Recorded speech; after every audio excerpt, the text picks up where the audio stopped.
No, there we go.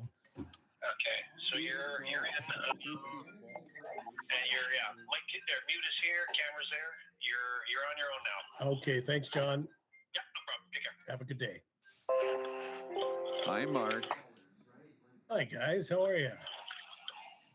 Fine. Hey, Mark. All right. Connectivity issues. Okay, I found this on the Oh, web. stop. Connectivity issues. No, Check no. it out. Okay. Happy you could join us, Director Baker. Thank you. Happy to be here,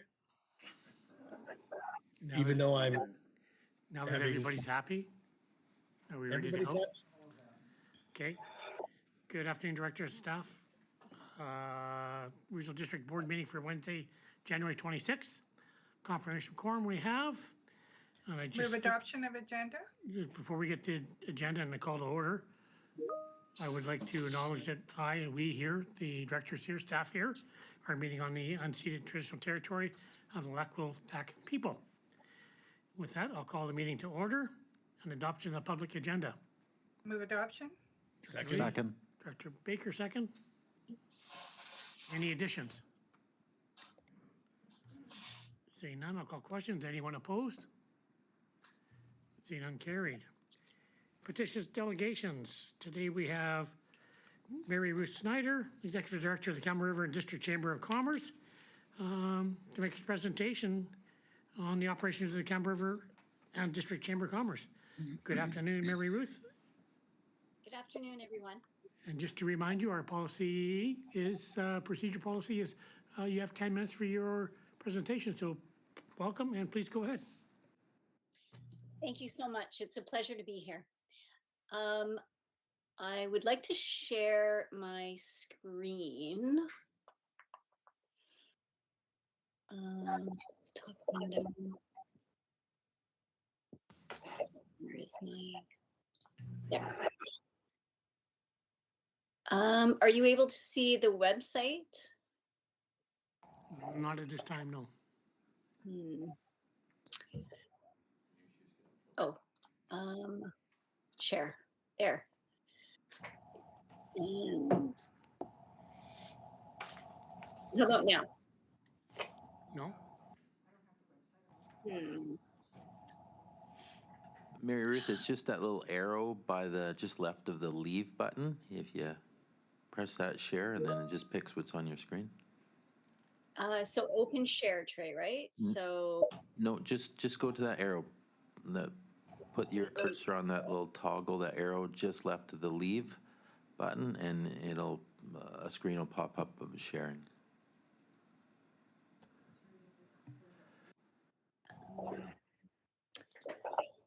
all right.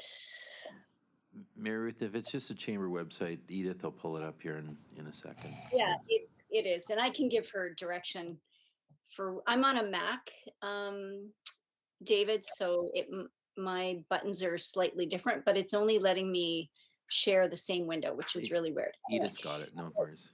Okay, awesome.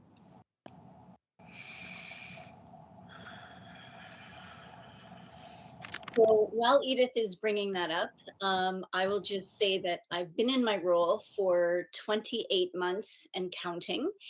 And the board of directors that I had within the first 3 weeks of starting, they came on the journey with me to rebuild. And it was really interesting because 6 months into my job, we had the global pandemic start, but before that were the rail blockades, and before that was the forestry strike. So it was kind of trial by fire for me. But the board and the whole of the community have been incredibly supportive as we work through. And one of the initial initiatives that we undertook was to work and engage with students, both at the school district level and NIC and Vancouver Island University.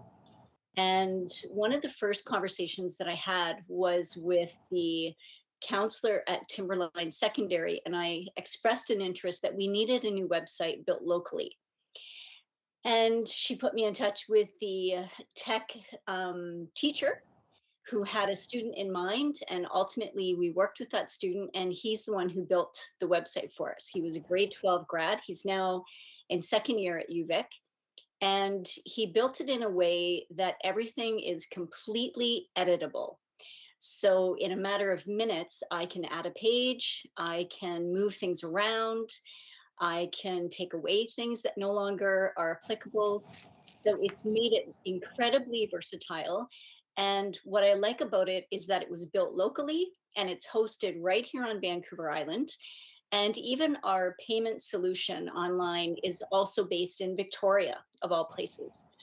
The BC Chamber has an agreement with a local Vancouver company called Kubera, and their subsidiary Bambora is based in Victoria, and they provide payment solutions for companies. So you don't have to go with Moneris, which is hugely expensive, or any of the other big guys. This one is cost effective and local. And as a chamber, we really try to keep everything within the district or at least on Vancouver Island. Now, Edith, if you could please maybe scroll up slowly just on the home page so that I can just keep going, just to that first section. There you go. So what we do is we are continuing to do video shows.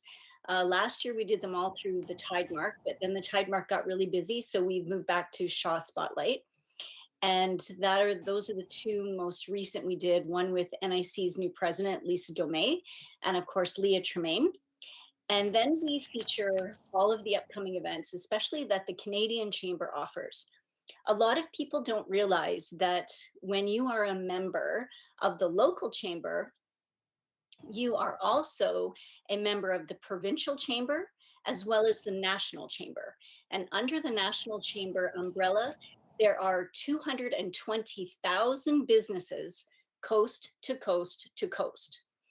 So the great thing about that is when our CEO, Perrin Beatty, you might recognize his name from being an MP and a cabinet minister over the last several decades. When he picks up the phone to call the prime minister or any of the ministers, they take his call because they know they don't want to be on the wrong side of business and community organizations. The same thing happens provincially with our CEO in Vancouver, Fiona Famulek, with the premier and the ministers. So we work at the provincial and national level on a regular basis.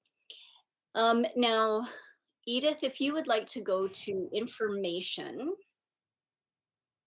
and then down to policy. Perfect. And just scroll up a little bit. So with policy, oh, a little too far. There you go. Perfect. So at the AGM for the provincial chamber, we develop policies that are passed at our AGM in the spring. And then that new policy booklet goes to the premier and the ministers. And nationally, we have our AGM in September, and the same thing, the policy resolutions that come out of the AGM go to the prime minister and the ministers. And those links right there will take you to the entire list of policy resolutions, both provincially and nationally. So if you were interested, I would encourage you to read through those resolutions.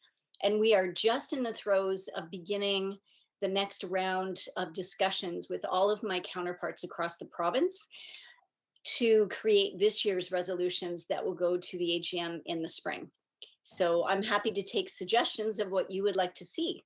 So if you have any suggestions about any particular policy that is close to your constituents' hearts, housing, transportation, fisheries and oceans, forestry, just let me know. And we probably already have a resolution in place, but we are revising some of them due to the recent events over the last 24 months. And Edith, if you could go to directory. So we were successful in securing a Canadian grant for Shop Local, Support Local that had to include money for advertising, but it could also include money for legacy projects. One of the legacy projects that I'm most excited about is a district-wide directory of community organizations and businesses. So that is where this directory will live. It will be searchable by category and location, and it should be ready to launch by the end of February. And Edith, if you could go to membership details. So over the years, people have lost track of the other benefits that we offer. And that's what you will find on this page. So we have extended health benefits for all of the chamber members and businesses and community organizations. We came up with a streamlined membership for everybody. So nonprofit is 120, sole proprietor is 180, and a business is 330. And the other great thing about it is it's taxable. It's a taxable write-off for businesses, nonprofits, and sole proprietors to be a member, and that cost is something that they can claim on their taxes. And here you will find, Edith, if you just would like to scroll through slowly, just to give a sense of the number of benefits that are available. They're alphabetical. And we have 2 more to add in that I haven't had a chance to add in that I just got notification from yesterday that they've added. So there is a lot there. All right, that's all I wanted to highlight on the website. There is a great deal of information there that I didn't highlight, but feel free to explore at your own convenience. And please reach out to me at any time if you have any questions about the website or what's there or what you think should be there. And I'm happy to add in information that you think is missing. And now I'm happy to answer any questions any of you might have. Excellent. Thank you very much for your presentation. And do I have any questions from directors? Director Cornfield. Just a nice simple one. Thanks, Mary Ruth, for your presentation again today. Looking next to the inquiries screen, is that your new logo? Yes, that's the logo that was designed by Greg Henderson of the Weewacum First Nation, and his whole bio and photo is underneath about. Okay, good. Looks nice. So well done. Thank you. Any further questions? Director Evans.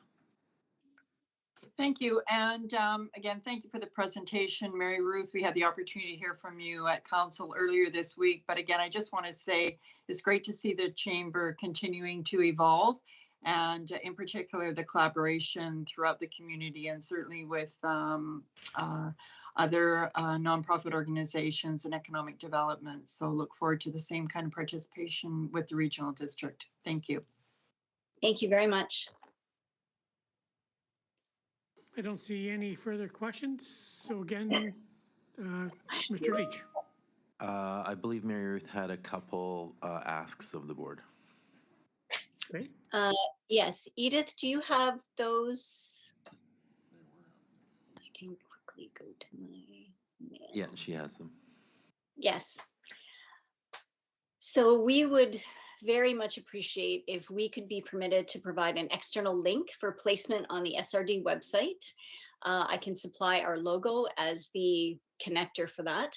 And also that we be permitted to place brochures in the SRD lobby for distribution to businesses that might wander in looking for information. Okay, thank you. And directors. I would move both of those recommendations. Director Lee? Director Mogul seconds it. Any further discussion? I'll call question on the motion.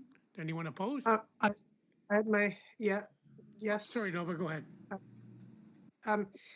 Yeah, no, I absolutely support the work of the chamber, and that's fantastic. Have never been aware of a request for a link like this for our website, and I just wonder what this would lead to. Is our website going to have a whole bunch of different links of all of the different fantastic community organizations doing work in our region? Brochures I'm fine with. I just don't know where this leads with the website. I'm cautious about that. CEO? I don't know. This is the first request we've had. I don't really see it as an issue. I don't know if we're going to be besieged with it or not. Likely not. But if further requests come forward, we'll certainly bring them to the board. And I'm just, if we were to only have one, it also feels a bit awkward. So I think at this time, in great support of the work, I would vote against that. Okay, thank you. Director Cornfield. I was going to ask about the second ask, which is supply brochures to be placed in the SRD lobby for distribution. Do we have a racking system out there? And do we, again, it's much similar to the other one, do we allow that to occur now? And is there any policy or anything on what information can be put out? Mr. Yates. Thank you, Mr. Chairman.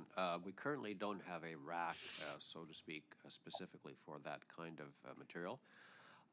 We do have space if brochures were to come with some kind of a display mechanism, that could be done.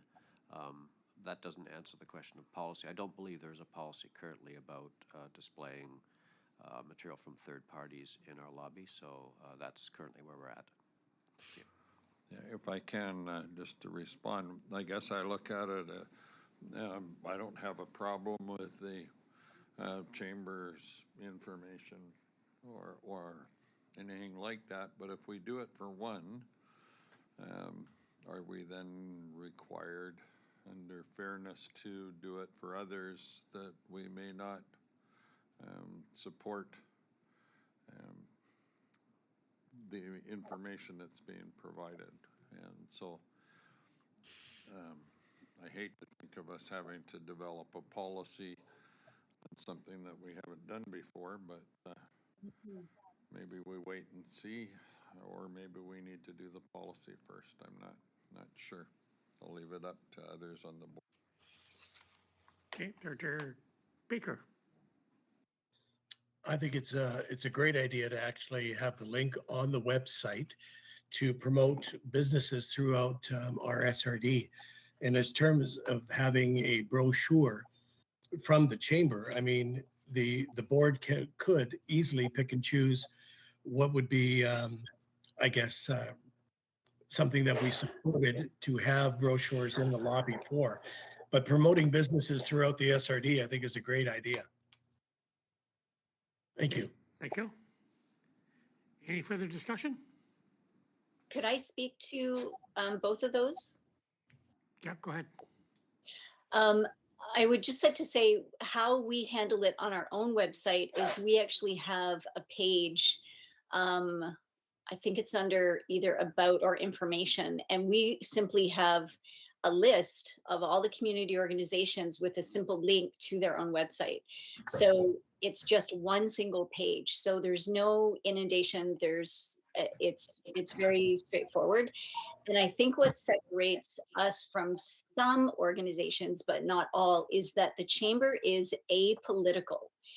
And so we simply work on behalf of all business and all community organizations, including the regional district and the city. We try very hard that everything we do is supported both provincially and nationally to bring the voice of the whole of the district and the whole of the city forward. Okay, thank you. And Director Anderson.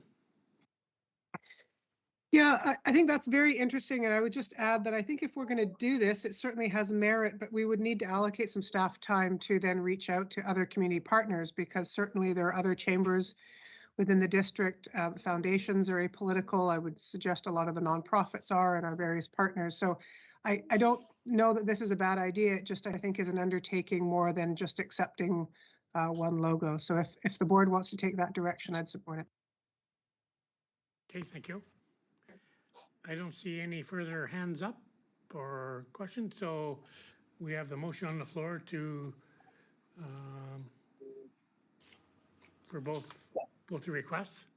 So I'll call questions. Anyone opposed? Wally's opposed. Wally's opposed. Anderson. Anderson's opposed.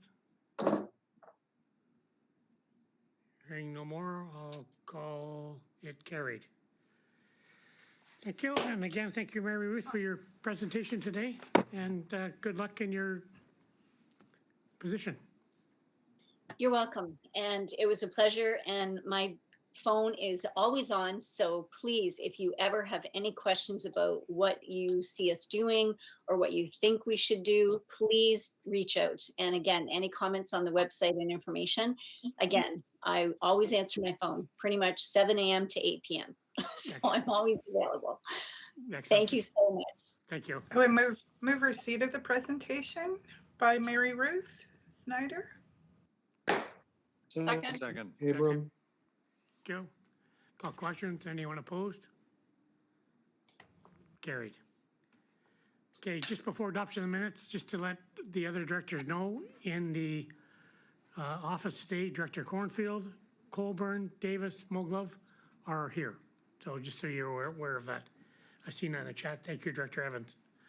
So moving forward, adoption of the minutes for the meeting on January the 12th. Move adoption. Second. Wally and Colburn. Any errors, omissions? See none, I'll call question. I have something to bring up as under business arising. Okay, well, we're as soon as we get there. Yeah. Okay. Yeah.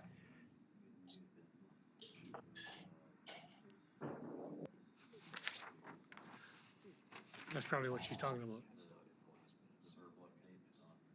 Oh, yes, that should have been changed. That should have been adopted to the agenda, actually. We have a new item to add under new business. It's a master's update on a property out in the area. Okay. Brenda, Area D. Yeah, no, that's not what I'm talking about, Okay. but I'm glad to know that because I was talking to the CAO about that earlier in the week. Okay, so soon as we, okay, so on adoption of the agenda as amended. Sorry, minutes, sorry.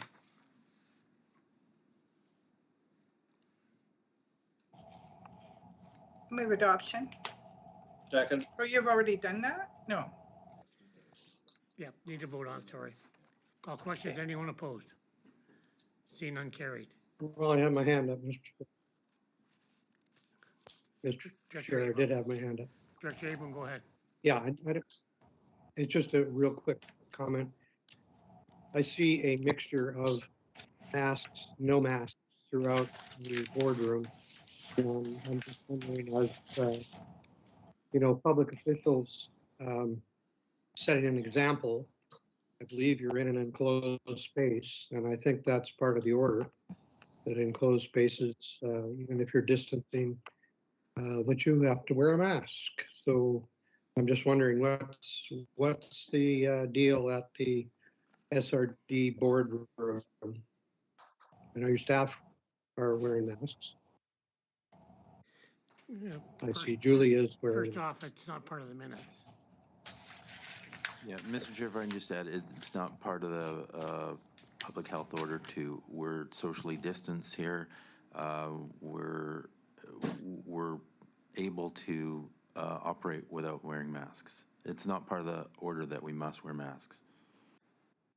Yep. Moving on to business My arising. confusion. Sorry, Director Abram.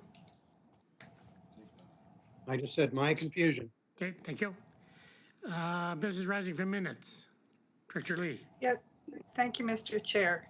I want to just highlight that the board approved the board had a motion put forward in those minutes, SRD 14/22, regarding the AVICC motion regarding garbage on beachfronts along Highway 19A. It was moved by myself, seconded by Director Adams, and then Director Cornfield referred it off to the staff to work on polishing up the recommendation. And I wanted to ensure that, it was moved and seconded. So staff came back with something in our agenda today that is totally contrary to that SRD 14/22 motion. Okay, first off. So I want to let the board know that. Okay, well, when we get to the reports, you can bring up your point there. It's Yeah, already on the but agenda. Can I just ask, Mr. Chair? So in the normal method of handling motions that are moved and seconded, any subsequent motions are not supposed to negate the intent of the original motion. So I would find the motion that's coming forward later in the agenda to be out of order myself. Okay, so well, if you want to bring that up underneath when we get to the report, we'll discuss Yeah. it then. It's not under business arising. Yeah.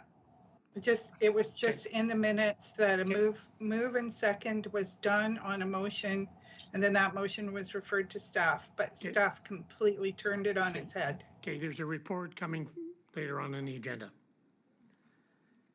Right. Okay, any other business arising from the minutes? Seeing none, we'll move on. Public considerations, notice of motion, chair's report, nothing today. Committee reports, Electrical Area Service Committee report. Motion to receive the minutes from the January 19th meeting. So moved on both. Abram? Second. And Mr. Lee? Chair, could we see the minutes on the screen, please? Or the agenda, please? Yep, Director Woolley. So the minutes for the 19th and the 12th meeting have been moved and seconded. Any discussion? Seeing none, I'll call questions. Anyone opposed? Seeing none, carried. Item 2, Strathcona Gardens Commission report. Motion to receive the report, January 12th meeting. Director Adams? Second. Director Lee? Second. Any discussion?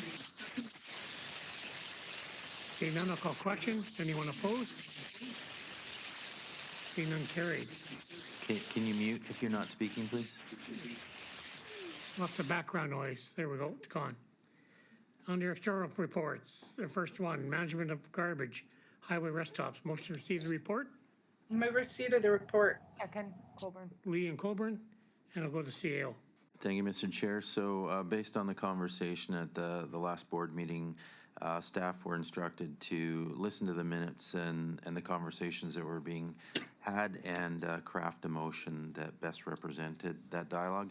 Clearly, Director Lee thinks we missed the mark on it, but based on the work that the staff have done and what we heard through the conversations, this is the motion that we have recommended. Thank you. On receipt, I'll call question. Question on receipt, anyone opposed? Seeing none, carried.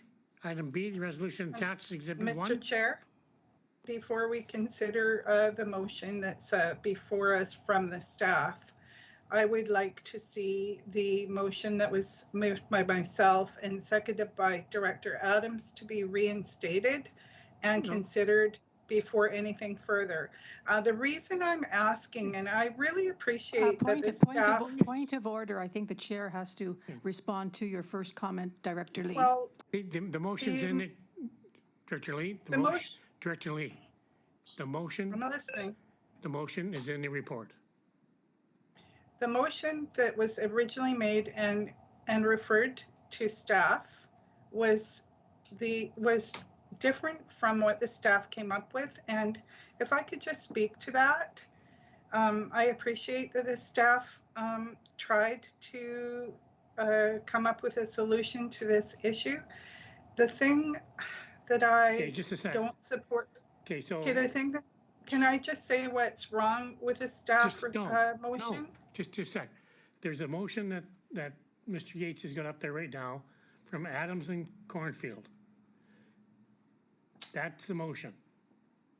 Well, what about the motion from myself and Adams at the previous meeting? It was moved and seconded and referred to staff. What previous meeting? At the meeting that I just spoke about, SRD 1422, the meeting in the minutes, January 12th. What about that motion? I thought that under our procedures bylaw that a motion that comes forward after a motion has been moved and seconded is not to change the intent of the motion. Okay, Mr. Yates has talked to me, said that he believes that motion was not passed. That's. It was referred. But may I speak to why I'm going to No. vote against this motion? There's no motion on the floor. I will now make a motion, i.e. that we approve the draft resolution as presented in our agenda package. Have a seconder. Second. Second by Director Cornfield. Director Mogul, go ahead. Yeah, thank you. If I might just speak to the motion. We're not going to be able to satisfy every person on the board. We have, I think, 13 members on this board? 14, sorry. We're not going to be able to satisfy every single member in terms of the wording. What is before us today, I believe, captures, for the most part, the discussion the extensive discussion we had at our last meeting as to what we wanted to bring to AVICC. And so I think that this is, again, is it going to satisfy everyone? No. But I do think it captures the spirit of and most of the comments that were made last meeting. Thank you. Director Cornfield. I just want to respond. I feel exactly the same way. We had considerable discussion the last meeting that a resolution should say what it means. And the issue there was the areas were not being maintained and garbage was creating a problem. And staff took away, because the resolution that was passed at the last meeting was that the matter, that's all of it, the matter, be referred to staff for revision, including all the director feedback they heard. And I think the motion that is before us now is done just that. And so thank you, staff, for coming back with a well-written, simple, easy motion. Thank you. Director Evans. Yes, thank you. Just speaking to the motion, I too think this is very reflective of what the discussion was. And I think what's important is it is much more articulate in terms of what we are specifically asking the government to do, and also what the role of the Ministry of Transportation was in terms of responsibility. And I think that was a key point that is distinguished between our previous one and what we had discussed at the board meeting. So I'll be supporting this as well. Great, thank you. Is there any other first-time speakers? Seeing none, Director Lee. Thank you, Mr. Chair. I was just perusing this motion again, and perhaps I was too quick to criticize, because it does say in the motion that we want MOTI to maintain a network of rest areas and roadside stops. And it is the properties that MOTI owns that are not official, they're not official highway rest areas. They're stops like Stories Beach parking lot, for example, that are not considered by MOTI to be a rest area, and they won't maintain them in their policy. And they tell me, the manager of MOTI in Courtney tells me they won't pick up garbage at Stories Beach. They accept to send out a couple guys with grabbers to grab things that are blowing around, because their policy at MOTI is to only maintain the official rest areas, such as Oyster Bay across from Driftwood.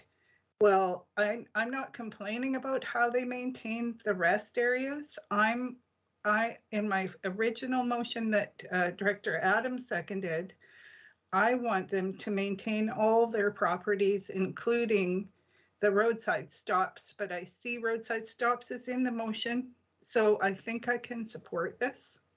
Okay. But the emphasis to me is on the roadside stops rather than the rest areas, because as far as I can see, I think the rest areas at Oyster Bay and at Bain Sound, and they're quite well kept.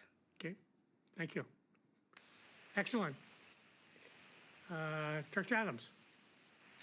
Thank you. As the seconder of the motion, I think What is before us today covers what the intent of the discussion was from the last meeting, and I will be supporting it. Thank you. Thank you. Don't see any further speakers, so I'll call a question on the motion. Is anyone opposed? Seeing none, carried. Under M, staff reports, development permit application, DP 2C21, head fine, report, motion received the report from CO. Move receipt. Receipt. Second. Wally and Abram, CO. Thank you, Mr. Chair. Nothing to add. Go. Call question on receipt. I do. Any, Yep.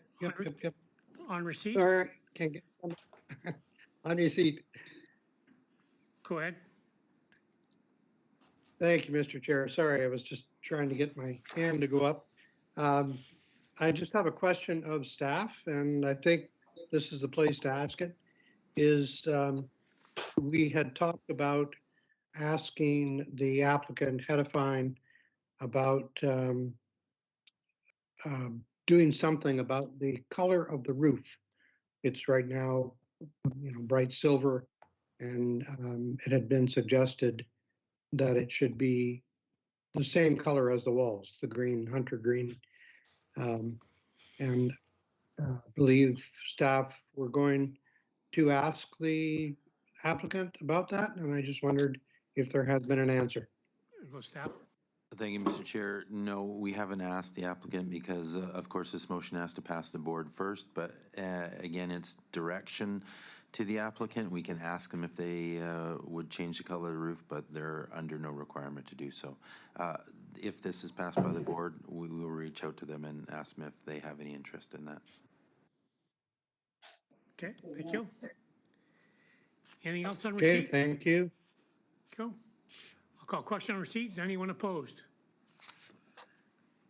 Seeing none, carried. And item B, development permit DP 2C21, head fine be approved, and a corporate officer be authorized to issue a permit. Director Second. Abram, Director Lee. Any discussion? Call question. I got it hurt. Anyone opposed? Carried. Item 2, ESA development permit DP 3D21 Knudsen. Motion to receive the Move. report. Move receipt. Director Lee, Second. Director Wally, the CEO. Thank you, Mr. Chair. Nothing to add. Go. Call question on receipt. Is anyone opposed? Seen none, carried. And item B, development permit DP 3D21 Knudsen be approved, and a corporate officer be authorized to issue the permit. Move the recommendation. Director Lee, Second. Director Wally, any discussion? See none, I'll call questions. Anyone opposed? Carried. Item 3, zoning application, Rusnick. Move receipt. Move receipt. Director Lee, Second. Director Wally, anything else, CEO? Nothing to add, Mr. Chair. On receipt, call questions. Anyone opposed? Seeing none, carried. Item B, rezoning application as attached to January 4th report from the CO be denied. Move recommendation B, and I'd like to speak to it, please. Second. Director Lee, Director Wally, and to Director Lee. Thank you, Mr. Chair. The application went before the Area D Advisory Commission, and there was a huge contingent of people from the neighborhood of this application came out to the meeting, approximately 25 people. And they were very upset about the prospect of this application. They seemed to be. I did speak to the applicant and said it was, not supported by our OCP, and that, there was no way that this was going to be supportable. And so it did go through my advisory commission. It was recommended to deny. So here it is. Excellent, thank you. Any other discussion? Call question. Anyone opposed? Seeing none, carried. And item C, I would like to move that item C, recommend that be referred back to the EASC for further clarity. I don't really understand if the staff are trying to leave this issue open or why this is not Okay, okay, you got a I would motion? like to refer it back to EASC for further clarity from staff. Second. Okay. Director Lee, Director Just a note, Abram. Mr. Chair, nothing has changed on the recommendation or the report since it came from EASC 2 weeks ago. No, but I need some clarity on it. Okay.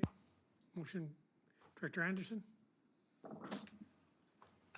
My memory is that I don't remember if I moved the motion, but I brought the matter up, that the covenant existing on the property is held by the developer exclusively and doesn't afford much protection. And so the discussion was there a possibility of having this covenant held either by the regional district or a third party, so it held more weight for the original entire subdivision, if that helps at all?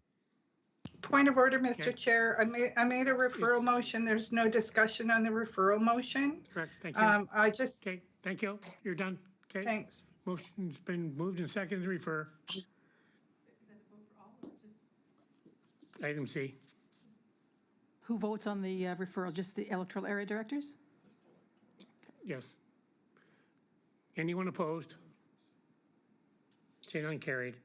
Item 4, electoral area C, community sustainability plan. Motion to receive the report. Move receipt, Abram. Second. Second by Wally. The CO. Nothing to add, Mr. Chair. Okay. On receipt, I'll call question. Anyone opposed? Seeing none, carried. On item B. Move item B, Abram. Abram moves item B. Second. Second by Director Wally. Any discussion? Call question, electoral areas only. Anyone opposed? Seeing none, carried. Item 5, property removal request, South Cortez Fire Protection. Motion to receive the report. So moved. Director Anderson. Second. Dr. Wally and the CO. Nothing to add, Mr. Chair. Go. Call question on receipt then. Is anyone opposed? I have a question. And please put your hand up. Go ahead. 5. Thank you. Just juggling here. Yep. Just for clarity, the motion that is before us recommended from staff is different than the one that was made at the committee. And I think that's because we didn't understand quite the ramifications of the recommendation we were making. So I'm just going to clarify it through to staff. If we support the motion that is recommended here now, it would mean that there are 2 folios and the property outside the existing fire protection boundary would not be taxed and the property within would be. Is that correct? So denying the request for property removal actually just leaves it status quo, but means that the majority of the farm, built out farm, will no longer be taxed because it is not in the fire protection area. Is that correct? Appreciate. Yes, Mr. Chairman, that is exactly correct. This would leave things as they currently are without change. Except that the property outside of the fire protection boundary would not be taxed for the service as it has been previously. Thank you. With that, I would support the recommendation of staff. Thank you. Okay. Any other discussion on receipt? Director Abram? Nope, sorry, Okay. Director Cornfield? previous hand. No problem. Director Cornfield? I just wanted to get clarification if I could. Does the fire protection or fire service boundary not follow lot lines? Property lot lines? Sorry, Mr. Yates. No? Thank you, Mr. Chairman. Yes, it does currently. The problem was that the assessment authority had lumped a number of properties, at least 2 properties, possibly 3 together into one folio and had not partitioned them for the purposes of the fire protection service. So this was a complicated matter that the assessment authority has now rectified by splitting the folios. But folios don't create a new lot, do they? The fire department's service boundaries are following property boundaries. So they're not cutting through individual properties, individual parcels. This particular farm is comprised of more than one parcel, and the problem was the assessment authority had grouped all of them together for the purposes of taxation, and it was a complicated process to get that reversed. And it has now been done, and Okay, I'm just trying to understand, and that's clear, there was separate titles on the property, but the service boundary followed those, but for taxation purpose, it didn't. And now does. I think we agree on that, yes. Okay, thanks. Thank you. I don't see any further hands up, so on receipt, I'll Mr. call. Chair, my hand is up. Okay, Director Lee's hand. okay, so Director Lee, I'm going to ask you to Yeah. please, just a sec, when you're done, please take your hand down because your hand's been up. I did take it All down, meeting. put it up again. Okay, I did. on receipt, go ahead. Okay, so it's kind of unusual that BC Assessment can move the fire protection boundary around because BC Assessment is not mandated to change the local service areas. So in my opinion, to make this official, this should be brought before the Parcel Tax Review Committee to officially recognize that the one parcel that that BC Assessment considers to be assessed differently will be recognized in our parcel tax rolls. Because if we don't change the parcel tax rolls, it's not official on our side of the fence. Okay, I'm going to go Mr. Yates for clarification. Thank you, Mr. Chairman. First of all, there is no parcel tax in play here, so this would be beyond the jurisdiction of the parcel tax roll review panel. Okay. Secondly, the assessment authority is not changing any service boundaries whatsoever. They're simply changing the way they are assessing the farm property. So they're going to do that for each parcel separately so that those that are included within the fire service boundaries can be assessed and taxed separately from those outside of the boundaries. And it's that simple, but the process to get there was fairly complicated. Thank you. That clarifies things. Thank you. Thank you. So I'll call question on receipt. Anyone opposed? Carried. Item B, request to remove the portion of the Blue Jay Lake Farms from the south Cortez Fire Protection Service area boundaries be denied. So moved. Director Anderson? Second. Director Wally? Any discussion? Director Lee, I see your hands up. Oh, no, I'm taking it down. Thank you.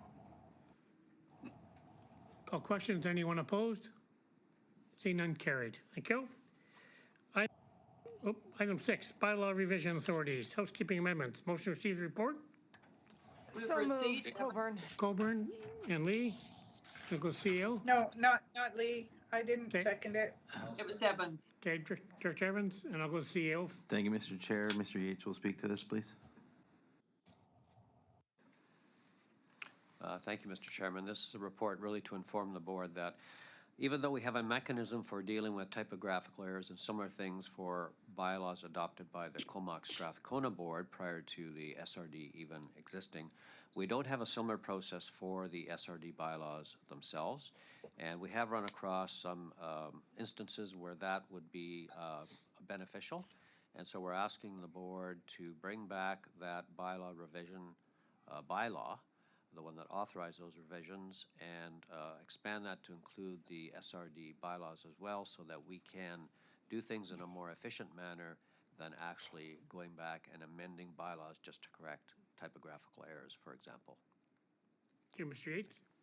Any discussion? Director Abram, you have your hand up. Yes, I do this time. Yeah, I think it's a great idea. I'm just wondering if when that bylaw comes back to us, it usually comes as a bylaw form on your usual formatted paper, et cetera. Could I ask that the changes just be highlighted? Like if you change a word or whatever, if it could just be a different color. And then when we're going through it, we know exactly what was done and we don't have to try and compare documents. Okay, good point.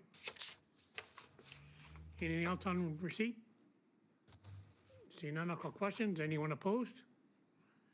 Seeing none carried. And item B, new bylaw revision authorization bylaw that includes the Strathcona Regional District bylaws be prepared for the board's consideration. So moved. Colburn? Colburn, So moved, Abram. Abram, any discussion? Seeing none, I'll call questions. Anyone opposed? Seeing none carried. Regional financial assistance, grants and aid budget. Motion to receive the report. So moved. Colburn? Second. Colburn and Cornfield, and we'll go to CEO. Thank you, Mr. Chair. So kind of got a bit of a 2 or 3 for 1 here in that every year we have groups approach the regional district requesting some financial support for one thing or another. Just last meeting we had the Campbell River Community Foundation come and they asked for some funds, and we've had the Team Aeromedical group come to us, and the board has had discussion about providing some funding to them as well. So in our budget process in our general government, we don't have a specific line for grants. So what I'd like to suggest is that because when the board approves that, we haven't had a budget for that. So we're robbing from other budget items to accommodate that. And it would be much simpler if the board approved a budget for grants and aid. And what I've tried to do here, because we have a couple that are already early in the new year, they're going to impact the budget, and we have the draft budget coming on February 9th. So what I've tried to do is identify to the group what the average cost to the average home would be should you identify a number in the budget that you'd like to see, whether it be 25, 50, or 100, or more than that if that's the board's will, and what kind of impact that would be. If the board passes a resolution to support that, then what you'll see in the draft budget is we'll include the community foundation, so the numbers that you'll see, the tax impact, and then we'll discuss again the board's direction to staff was to bring the Team Aeromedical request to that draft budget, and we'll have a placeholder for that. Thank you. Thank you. And I have speakers list, Director Cornfield. Thank you, Mr. Chair. Who would participate in the regional grant service if it's coming out of general admin? General admin, all participants. So general admin is all our members participate in funding that. Okay, so electoral areas who have their own grants and aid program wouldn't be, and they also have their electoral areas administrative budget as well, I believe. They would participate? They would participate. I mean, they actually do as it is. So let's go back a couple weeks where the board supported a $3,000 contribution to the Campbell River Community Foundation. Whether there's a line item or not, the board has resolved to have that money provided to that group. And everyone is going to contribute to that because the board resolved that. What I'm saying here is if we're going to do that throughout the year and we have a history of making contributions to groups, then let's identify a line item in the budget so that we're not robbing from other line items that are more appropriately budgeted for. I see that. My concern there is, so it's not discretionary. We all have to participate, right? Correct, yeah. And I guess my concern is if we provide a grant and aid like we have done to some of the others, the city of Campbell River, they come, well, we're already contributing. So in essence, our taxpayers are contributing twice. Correct. So I've made many editorials on that, whereas I wish the city Wanted to hear it again. Okay, well, boy, someone likes the sound of my voice. So what I'd like to see is when groups come to Campbell River or other member municipalities, they redirect those groups to the regional district so they're not paying twice, and the board can make decisions on that. And I would actually go one step further, and I would go to the city and talk to the city manager and say, hey, you're going to say no to all these folks, redirect them to the regional district. And if we created, let's say, a $50,000 budget, I would say to the Campbell River, well, give me $25,000 of that, so you're saving $25,000, and our requests come to the SRD. Okay, thank you. Thank you, Director Cornfield. Director Abram. Yes, thank you, Mr. Chair. So Dave, if if we were doing it through general admin, like we have been, everybody pays, and there's percentages that are paid by different places, Campbell River being the highest. If we set up a separate function, I'm not having any objection to this, I'm just saying, if we set up a separate function, one is called general admin and one is called, I don't know, general grant and aid or whatever, is the appropriation or the allocation of that money, like say we give $10,000 to somebody and it comes out of the one called regional grants, is there any change in actually what we're paying out as a regional district? No, If it good came out, I realize it's neater. Right, yeah, good question. It's neater to do it that way, but Right, so that there is no change in okay, so allocation. I'll quickly answer your question. So there is no change in allocation, but I'm not actually asking to create a regional grant and aid service. All I'm saying is within general government, let's create a grant and aid budget line item. We don't need to create a service. We can do it within the existing general government, and the allocations would be the same. So this is the simpler solution. Let's just create a line item and populate it with some funds. okay, so it just cleans it up, is what's happening. Yes. And what it does, it isn't robbing from other line items that are budgeted for other things. So let's identify that we're going to give grants away and let's populate it with a number. Okay. And if it doesn't get used, It if gets rolled people over. don't ask for grants, it just gets rolled over in general admin, but in that line item. Correct. Thank you. Okay. Director Lee, Anderson and Wally, and Evans. Director Lee. Thank you. So the CAO just clarified that these funds would still come out of general administration and everybody would participate at the same rate per thousand of assessed value. I'm really uncomfortable with having just money coming out of a line item without any bylaw controls, without any maximum requisition listed on it. We've seen some very expensive requests from different groups. Some are small, but some are really enormous. And I would like to see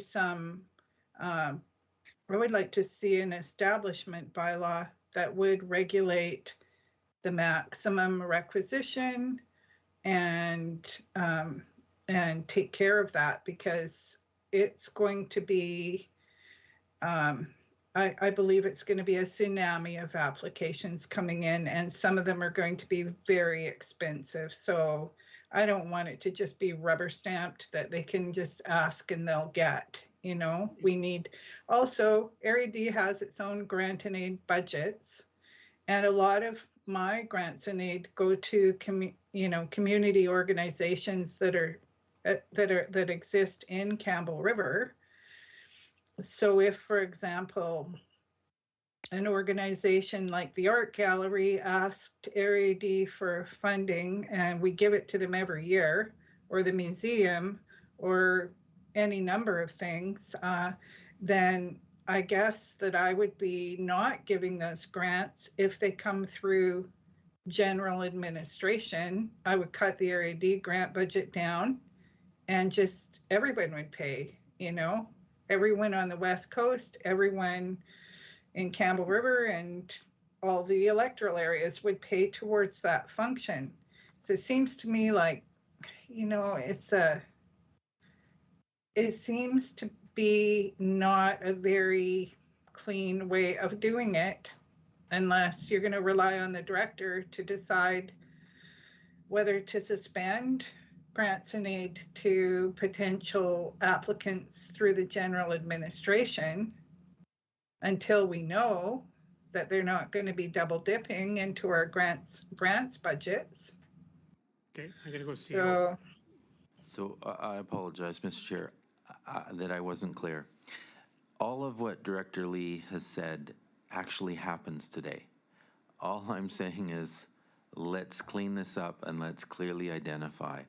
Nothing that you've said, Director Lee, doesn't already happen. So if we do nothing, all those scenarios still exist. All I'm saying is when groups approach the board, I would say for the most part, the board supports them in some type of fashion. And what that does is steals money from other appropriate line items. Let's just clean it up. That's all. Okay, thank you. I'm gonna move on to the next one, Director Anderson. Some space. Thank you. I think there's a lot of sense in this. We've talked about a grant and aid service for the region, and that hasn't got a lot of traction, but I do think there's a lot of value in that. In this approach. I, however, would like it to be accompanied with a process and a policy and an application process that requires, amongst many other things, that the funds truly be used in a real regional nature. And if this passes, I will put that in the chat as a follow-up motion. On Cortez, over the last number of years, I've tried to make the grant and aid process really transparent. I've developed an application form.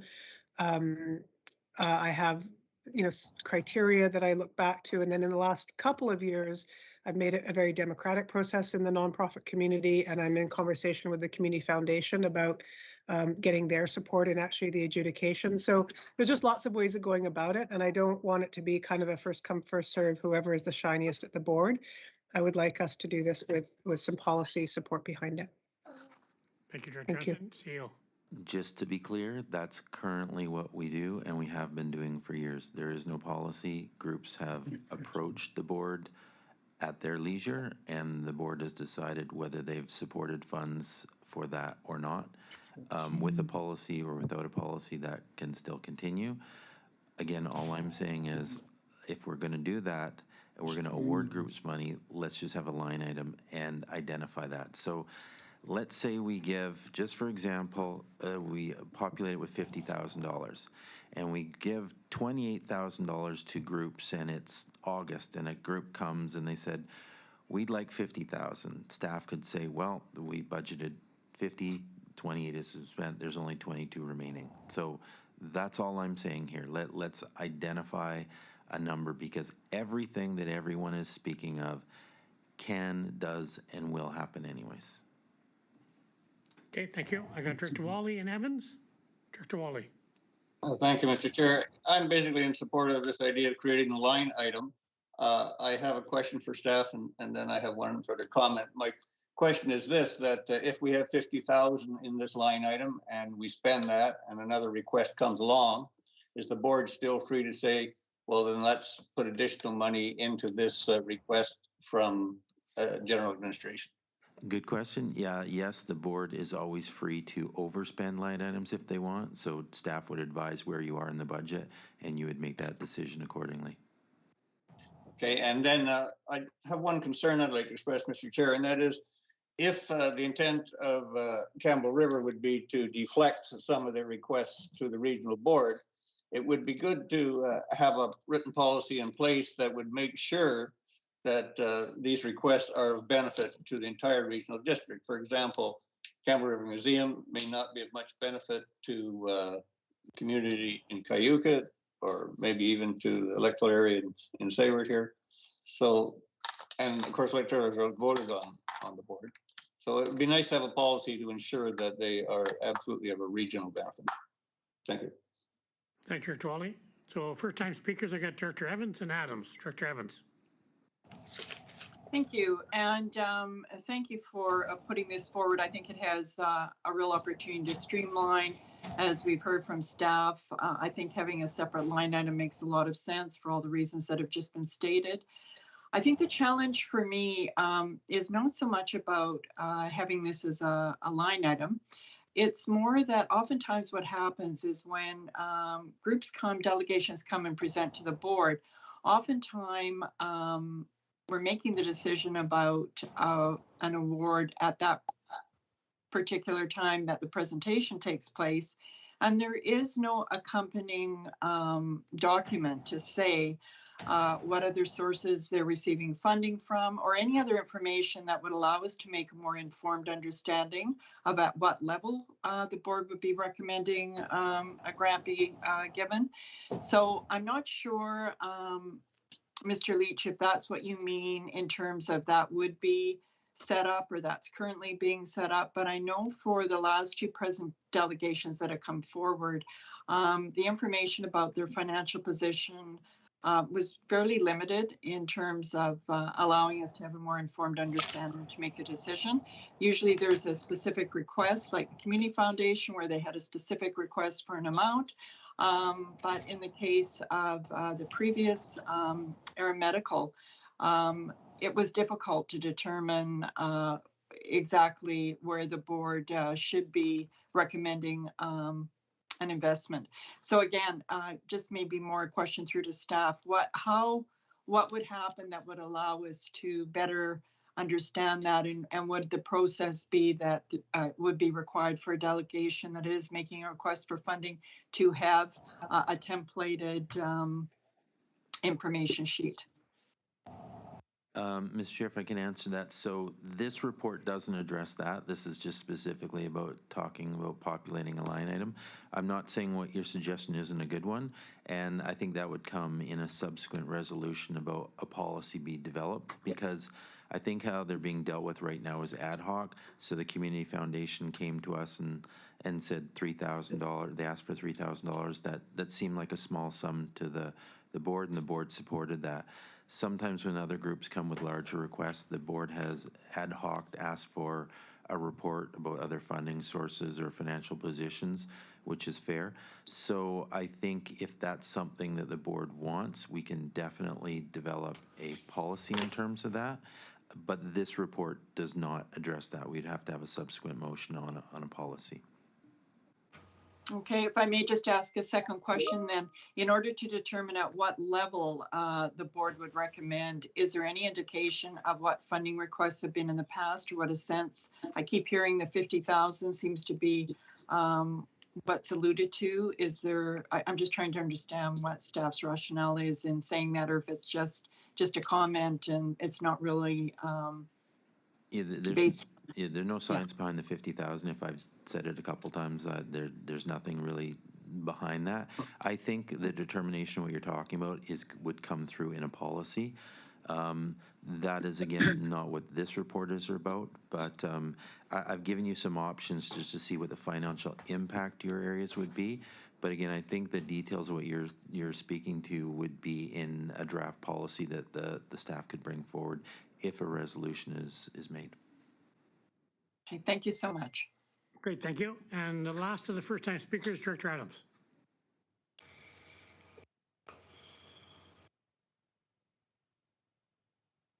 You're muted, Andy. Thank you, Director Abrams. I want to start off just by recognizing Director Lee for her contributions that she provides on a regular basis for organizations that fall outside and beyond Area D, whether that's in Campbell River or whether it's in the Comox Valley, such as the Mars facility, for functions that are providing a service for their Area D residents. So thank you, Director Lee. Thank you, Director Adams.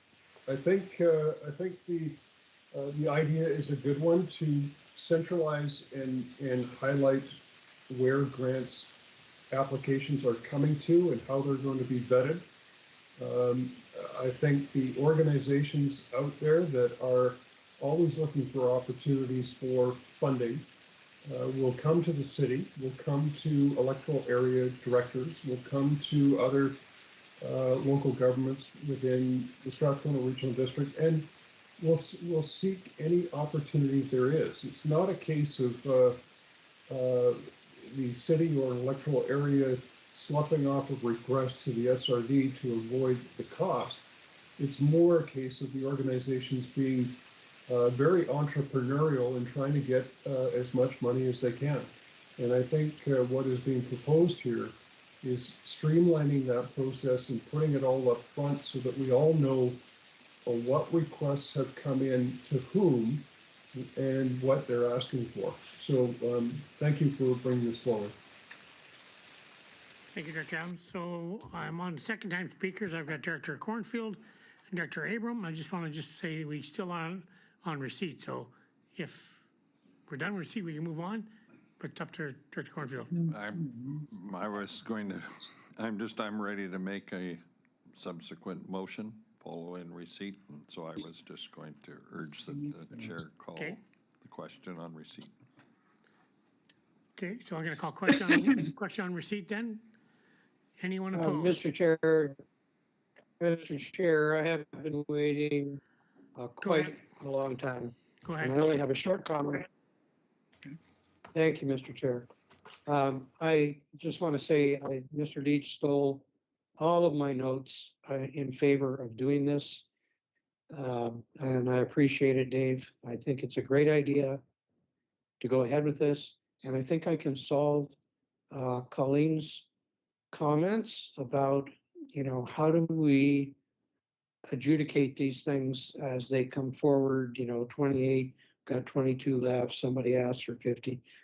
What we do is what I do, maybe what other electoral area directors do, is it comes forward to the board from the presenter. Say they ask for $20,000 or whatever, as a just hypothetical. We don't make a decision that day.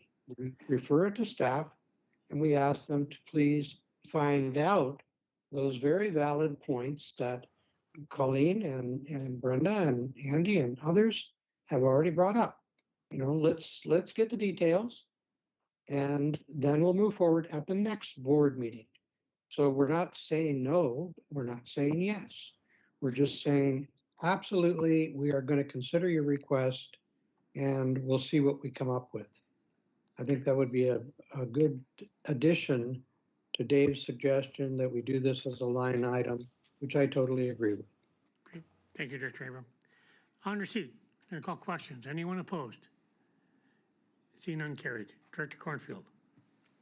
Thank you, Chair. And I would move that the Regional Financial Assistance Grant in a budget proposal be referred to staff for the preparation of, in brackets, for lack of better words, terms of reference, procedures, and policies, and brought back to the board for approval. Second. Cool. Any discussion? Director Anderson. Director Anderson? Thank you. I certainly support that. It's very similar to what I put in the chat. It does leave, however, the need to populate the budget if we want some funds for this coming calendar year. So I just wonder to this moment.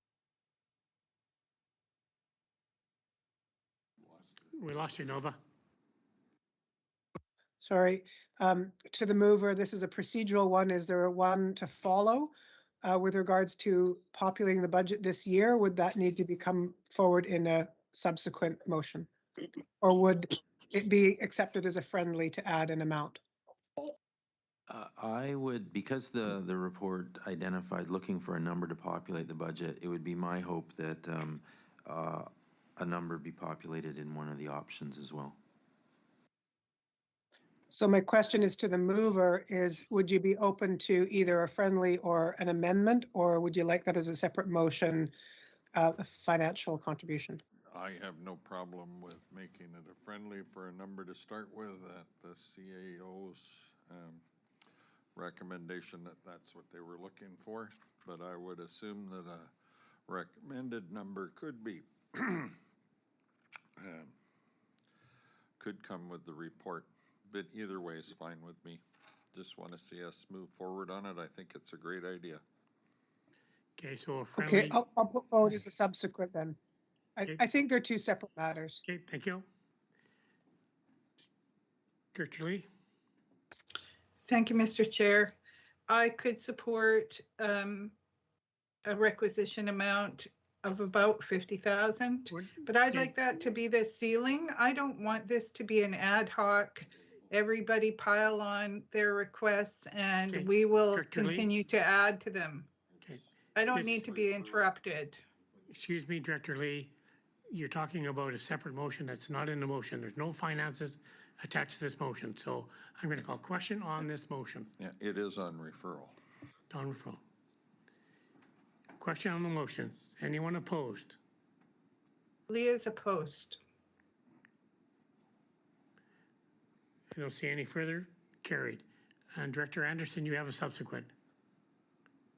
Yeah, I think to start for 2022, I would move that we populate the budget with $50,000 for this year. So if I may, that would be option 2 and put $50,000 in there. Is that your motion? That the board establish a separate budget in the amount of $50,000 for funding regional grants in aid 2022. Yes, correct. Thank you. Second. Moved in second. Thank you. Director Cornfield. Any further discussion? I have a question, Mr. Chair. Director Waller. Yes, I have question a is, question also. will that reduce the administration budget by the equivalent 50,000? No, because it is the administration budget. It's general government, so that will add 50,000 to general government admin, as opposed to not putting a line item there and overspending the general government admin by 50,000. All right, thank you. Director Abram. Yeah, just a procedure question. I believe we referred the whole item. So No, we referred it, but then we made a motion. you referred to the previous motion for a report. The second Charlie? motion is putting a number Charlie? in it for 2022. I understand what they are. I'm just saying, if we referred it, then how do we have anything to put something into until we get that report back? Speaking as the mover of the motion, my understanding is they are two distinct motions. We Correct. could put $50,000 in and not have a process and just do what we've been doing for years. They're not required one to the other. If Correct. we develop a process and an application and a policy to support the better spending of that, all the better. Correct. Correct, yep. Okay, I'm going to call question on the motion. Anyone opposed? See none, carried. Thank you. Number 8, Area D water rates. Motion Move receive receipt of report. Move receipt. Director Lee, second. Director Moglove, and the ad CO. Reluctantly, I will try. So what we have done, or what Mike has done, very difficult task, complicated, making a number of assumptions, trying to come up with some kind of water rate discount program that he's outlined in the report. The long and short of it, you can establish some guidelines for qualifications of folks that are complicated as well. However, any reduction that we have to Group A will have to be made up in Group B. So net, the water system needs a certain amount of money, and if you lessen the contribution from one group, you're going to have to increase it from another. So a very challenging task. I think Mike's done a great job of presenting something that's very confusing, very complicated, and provided a number of options for potential discounts and impacts to the users, and we're happy to answer any questions. Gil, on receipt, any questions? Director Lee. Okay, so I've been really thinking about this since I saw the report. We requested that this be looked into in August, so it's been 6 months to develop a policy, and nothing really workable has come from that. I'm not enchanted with the idea of robbing from Peter to pay Paul. I don't think that the problems with the Area D water rates should fall on the shoulders of the of a certain category of assessed value users. I think the problems with the water rates are that they're unregulated and way too high. And I think that those problems are going to be addressed through some of the improvements that Area D has made to our water system, such as installing municipal digital meters that are accurate, backflow valves that stop the water from moving back and forth across the line and getting charged twice. Things like that we have instituted recently that will no doubt or should reduce the water costs for everyone. And in addition to that, the staff have applied. I believe the application deadline is tomorrow for universal metering across Northern Area D. And my experience with that is on the Black Creek Oyster Bay system, where universal metering reduced consumption by 50%. So immediately after the installation of meters. So that will make the whole system more fair. People will pay for what they use. I'm pretty confident that the Ministry of Municipal Affairs has got the message that Area D is supremely unhappy with the provincial government, that they deregulated the process for setting water rates, that they took the oversight of the province out of the community charter and allowed purveyors of water to charge whatever they wanted. It's resulted in a lot of problems all around the province in many regional districts. And I have been letting the municipal affairs minister know how she could fix this problem if she wanted to. And that we are very unhappy with the current situation, as everybody on our board knows. Area D is very unhappy.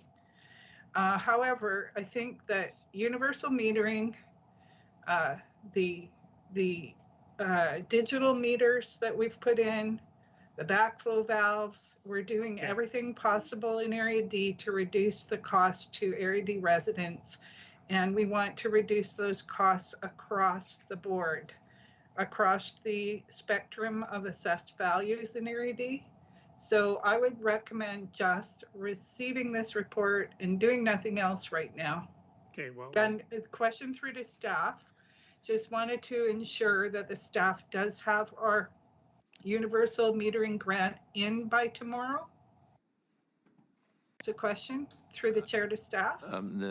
Mr. Chair, the deadline is not tomorrow. They extended it, I believe, through February 22nd, and we've been in communication with the ministry, and we'll have our application in for the Area D water meters and the Quadra Island wastewater treatment plant by that deadline date. Okay, thank you. So February 22nd deadline? 22nd, I believe, is the date, yeah. Okay, thank you. Okay, I got Director Cornfield and then Director Moglove. Just very quickly, I didn't see under the analysis, the numbers didn't line up. Like I couldn't get, it says combined with user fees, metered users pay an average of $1,047 in fees and taxes, and flat rate users pay $1,588, but I couldn't see where that came from. Wasn't in any of the tables. I'll hand that over to Mike to see if he has an answer for that. Okay. Yeah, it'll be a bit different just because the I didn't show all my math, but yeah, there's only about 9% of the population is actually under an annual fee. So if they had a 50% discount, that would be a less of a discount than the people on the flat side. Does that answer your question? No, I just wondered, you showed numbers there, but it wasn't shown in any of the table. So it didn't make much sense. Anyway, second one is I didn't realize that the LIFE program used in the analysis also includes free drop-in visits to the Sportsplex. Can someone, and it says up to 50% fee discounts for 3 programs per year at each facility. And I was unaware of that program. I'll try my best to answer that, Mr. Chair. So the impetus of this report was Director Lee had asked staff if we could try and mirror a program similar to LIFE program. So the reference in there is just to try and come up with something that's comparable to that. I will have to get back to Director Cornfield on the specifics of the LIFE program. The LIFE program is a program that provides discounted fees to folks that are of low income. They have to prove their income level and their eligibility. I right now am not 100% certain if that LIFE program card is good for the Strathcona Gardens as well as the Sportsplex. So unless somebody, Mike knows otherwise, or Robin, I'm not certain whether that LIFE program gives you that privilege at both the Strathcona Gardens and the Sportsplex. Okay, thank you.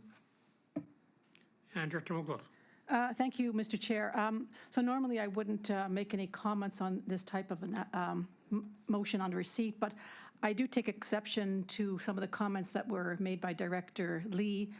And for the benefit of any directors who haven't been here for the many years that water rates have been on the table, the part that I take exception to is that somehow the City of the Campbell River, which sets the rates for Area D, somehow does it out of the blue and whatever we want. That is the furthest thing from the truth. The rates are set based on a very, very detailed examination of cost, and it's a total cost recovery. The issue of that calculation has been litigated through the courts, and the calculation has been supported by the courts. So I just wanted to make that clear for any new directors and anyone who might be watching, or any of the media, so that I did not want those comments to be made without correcting those comments. Thank you. Thank you, Director Mogul. Okay, on receipt, I'm going to call questions. Anyone opposed? Seeing none, carried. And subsequent, Director Cornfield. I would move that the regional district not pursue the concept of a discounted rate schedule for low-income water system uses for the electoral area D water system. Option 2 or alternative 2 on the report. Do I have a seconder?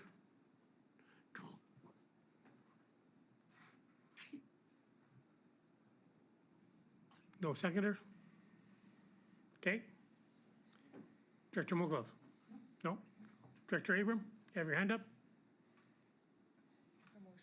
Not for this. No motion. Okay. Cool. No motion? Okay, we'll move on. Number 9, April Point Property Investigation. Motion to receive the report? So moved, Abram. Seconder? I Second, would like to, Director Lee? I'd like to just, Any I'd like to discussion? just say, yes, I'd like to say, Mr. Chair, if I could, I have a very short motion, which is in the staff report, which will eliminate a whole lot of conversation. There is a And motion on the time. floor already. We're going to have a conversation for a discussion. No, I realize that. I'm talking about after we have received it. Okay, I would like to make those. you betcha. Okay, on receipt, we have a discussion. Director Cornfield.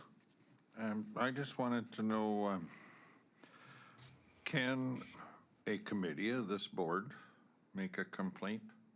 Or could an individual director make a complaint? Or would that be considered a conflict of interest or violation of policy? Go to staff. I guess the answer is all of the above. We've had legal counsel advise us that a director can make a complaint. However, the likelihood of success of that is basically nil. Okay. Anything else, Director Cornfield? No, I think, Okay, yeah, if it's that clear, I just thought, well, I guess an individual director could always have a third party make a complaint subtly, achieve the same result, but our policies and procedures are very clear, right? Yes, again, the Legal policies don't prevent a director from bringing something forward. However, we've been advised by legal counsel that it will fail in the courts. Good, thank you. Cool. Any further discussion? Director Anderson? Thank you. Just to advise the board, I did vote against this at East, and I would, after this, propose alternative 2. If it is indeed an issue in the community, there will be others that can raise it, and the matter can be addressed in a way that actually allows it to go through the fulsomeness of the court process rather than us cutting it short. Thanks. Cool. Any further discussion? Call question on receipt. Is anyone opposed? See none carried. Director Abram. Yes, thank you, Mr. Chair. There would be no need for Director Anderson to make any motions. I'd like to move option, I should say alternative 2, as presented in the staff report, and make it clear that if somebody seconds it, I'd just like to say one thing. Okay, so you're moving option 2, Yes. the board, regional board discontinue any further investigation? Second, That's that correct. is what I said Okay, I'd move. moved in So second. Thank you. Director Abram. I'd already said it, right? And okay, but I'd just like to say, to make it very clear that I never did make a complaint. I was asking for information, and I made that clear at EASC.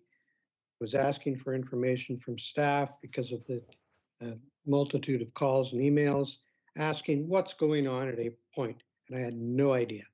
I was directed from staff that the place to ask that question is at East, which I did. If I erred, then I am apologizing sincerely for taking up your time. Okay, thank you. Director Anderson, did you have something? No, sorry, that was from wanting to make the same motion. Okay, Thanks. thank you.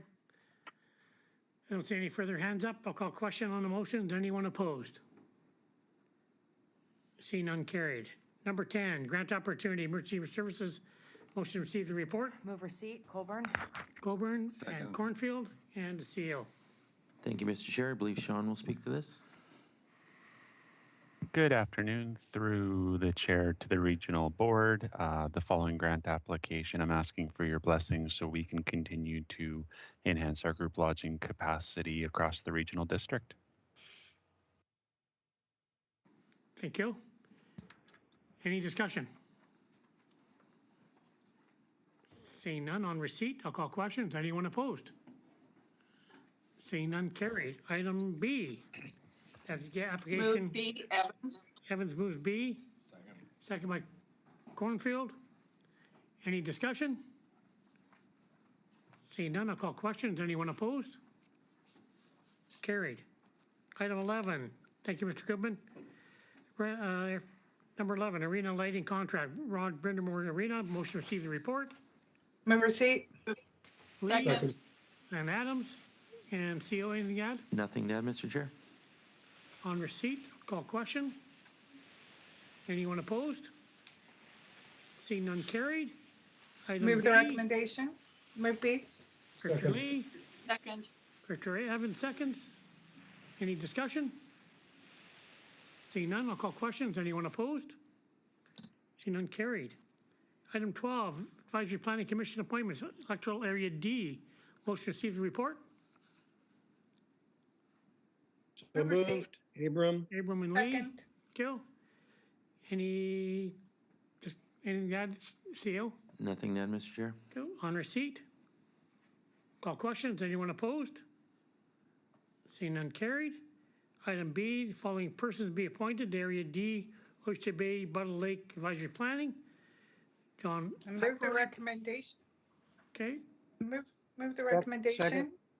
And I have a comment. Lee and Abram, thank you. And Director Lee. Thank you.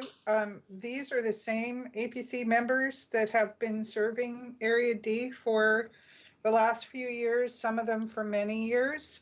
They are a stellar group of very intelligent and well-versed people who are keen on land use planning, and Area D is very lucky to have them. Thank Move you. the recommendation. Thank you, Director Lee. Call question on the motions. Anyone opposed? Seeing none carried. Item 13, Advisory Planning Commission for Electoral Area B. Motion received the Move report. receipt. Director Anderson, second. Second. Director Lee, anything to add, CO? Nothing to add, Mr. Chair? Joe? On receipt, I'll call questions. Anyone opposed? See none carried. And item B, following persons be Move appointed. B. Director Anderson, second by Second, Colburn. Goldie. Director Wally, thank you. Any discussion? See none, I'll call questions. Anyone opposed? Sorry, Director Anderson, you have your hand up? That's okay. I was just going to say ditto to what Director Lee said for Cortez, where it's a great group. Thanks. Excellent, thank you, Director Anderson. Item N, bylaws, bylaw 9495, OCP rezoning. Motion to receive the report. Move receipt. Abram? Second. Wally? And the add CL? Nothing to add, he says. Call questions. Anyone opposed? Seeing none carried. Item B. Move item B. Second. Abram and Wally. Any discussion? Call questions. Anyone opposed? Carried. Item 2, bylaw 432, 433, OCP rezoning. Motion to receive the report. Move receipt. Abram? Second. Wally? CO, anything to add? Cool. On receipt. Director Cornfield? Yes, just a question. Recently, the province has come up with some new direction regarding the need for public hearings as there's compliance with the OCP. Does that same direction apply to regional districts as it does to municipalities? Mr. Yates? Yes, I believe so, if I understand Director Cornfield's question correctly. Now, all of the details around what those new rules will look like, we don't know yet, but we expect that soon, and there will be a further report on that. Okay, it just it seems that some of these issues have been ongoing for a while. And, you know, it's being recommended, I believe, in the second half if it gets done, to be putting it off till that last week in April, which is another delay for people. And, you know, public hearings can be held where we're doing public hearings now at the city. And we did our first in-person one Monday night. And I think it's appreciated by the public to have that opportunity. So, and it wasn't said to be an onerous process by the public. We thought it was different because we haven't done it for a while, and it was a lengthy process. There was a good turnout. So I just hate to see things put off if there's other ways to deal with it. Thank you, Director Cornfield. I don't see any speakers, so on receipt, call questions. Anyone opposed? Seeing none carried. And item B, the public hearing bylaw. Director Abram moved it. Second. Second. Second. Director Wally. Electoral area directors only. Call questions. Anyone opposed? Seeing none carried. Item 3, bylaw 499, regional Royal Canadian Legion Sayward funding. Motion to receive the report. Director Wally. Second. Director Lee. Second. Anything to add, CO? Nothing to add? On receipt, call question. Anyone opposed? Seeing none carried. Item B, bylaw 449, being Royal Canadian Legion Sayward Valley Funding Agreement Authorization, bylaw 2022, be now reconsidered and finally passed and adopted. So moved. Director Wally. Second. Director Lee. Any discussion? Seeing none, I'll call questions. Anyone opposed? Seeing none carried. Item O, correspondence. We have 3 items. How would you like to Move items 1 through move Second. 1, 2, and 3? Moved and second by Director Yes, Abram please. and Lee. Could we pull 2, please? Number 2's been asked to be pulled. I'll call question on 1 and 2 then. Anyone opposed? Sorry, 1 and 3. Carried. And item 2, Mr. Meeting. Just on the meeting and the, Motion received. Director Cornfield, Director Colburn, thank you, and Director Cornfield. As he's, you got me right this time. In that report, there's a section on regional governance and other actions to support reconciliation. And I was going to move that this item be referred to the First Nations Relations Committee. Joe? On receipt? Call questions. Anyone opposed? Carried. Director Cornfield? I would move that this item be referred to the First Nations Relations on the inclusivity, inclusive regional governance and other actions to support reconciliation. Second. Second by Director Colburn. Any discussion?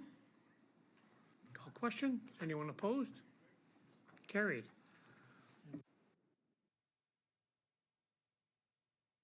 Kill. No members, no management, on to new business. Verbal update, on the master's property to the CAO. Thank you, Mr. Chair. I believe Annika will give us that. Thank you through the chair to the board. I've been asked to provide a very brief update on the master's file located on Island Highway in Area D. Further to our legal counsel filing a petition on August the 4th, we received an order, or an order was issued on August the 9th. The court ordered at that time that the respondents be restrained from continuing construction or conducting any building related activity, contrary to our building bylaw. Our legal counsel followed up with the respondents with a letter on August the 20th of 2021, which required them to either apply for a building permit or a demolition permit, and that permit be applied for prior to October 1st of 2021. The owners did finally submit an incomplete building permit application on October 22nd, which was about 3 weeks after the deadline, and were further provided an extension to December 17th, 2021 to submit the required permit application requirements for the application to be reviewed by the SRD. The deadline has obviously passed, and we have yet to receive any of the remaining required documentation and reports to accompany the building permit that was dropped off at our office in October. Given the deadline being passed, we are currently working with our legal counsel to proceed with the remaining relief that we originally sought in the injunction application, as well as legal costs. So our legal counsel is working on filing another petition, and which would address a number of other outstanding compliance items related to a number of other bylaws that currently regulate the Area D services. And we are hopeful that that will be submitted within the next 2 weeks. Thank you. Thank you, Annika. Any discussion? Yeah, yes, please, Mr. Chair. Go ahead. Okay, so would those new items that are going before the courts, would they include illegal occupancy of the building as it stands right now?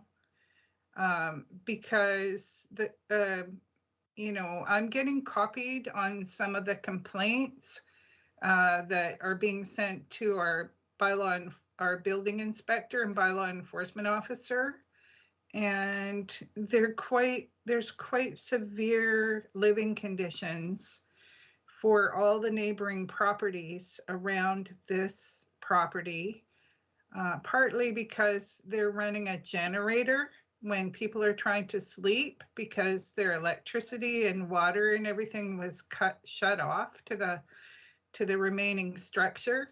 Also, they've got tarps on the roof. I don't know how they survived the 2 feet of snow we got with those tarps.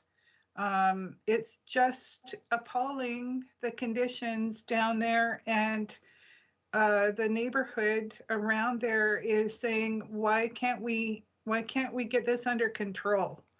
Why is this allowed to go on? Okay, so your question to staff then? My Dr. Lee? question is, do the other conditions that Aniko mentioned that we're presently going to petition the court again, which will address a number of compliance issues, would those compliance issues be do not occupy? Okay, and then go staff. Thank you. Through the chair to the director. There is an existing do not occupy on the structure at this time. The original petition included a number of items where the regional district was seeking relief. The justice decided at that time to put forward an order that restricted or restrained the property owner from continuing any construction or building related activity in order to give the respondent some time to be able to gather the required information. All of the items associated with the complaints that the regional district has received since the fire over the structure, all of those items were included in the original petition. It's up to the justice as to which orders he puts forward in the next order that we hope to be issued here shortly. Those are all contained within the building bylaw regulations, the property maintenance bylaw, our noise control bylaw, our water service bylaw. We are using any of our bylaws that we currently have in force to hopefully get an order which would allow us and the RCMP to gain compliance, and that may include removal of the property owner and either demolition of the structure as well. But again, that's up to the court. Great, thank you, Aniko. Thank you, Aniko. Okay, I don't see any further hands up, so I'll call question on report. Oh, need a motion to receive the verbal report. Move receipt of verbal. Lee and Colburn, thank you. Call questions, anyone opposed? See none carried.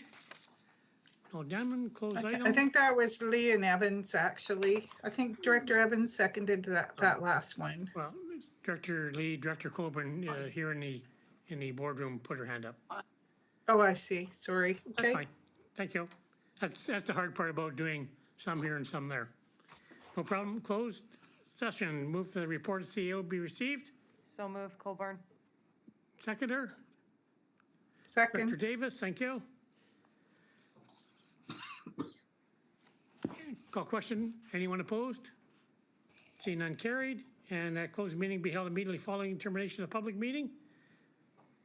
Move the closed meeting under the named sections of the community charter. Director Lee, Director Davis. Call questions. Anyone opposed? See none carried. Move termination. So moved, Colburn. Director Colburn, seconder. Director Cornfield, Kill. Call questions. Anyone opposed? Carried. See you in 5 minutes.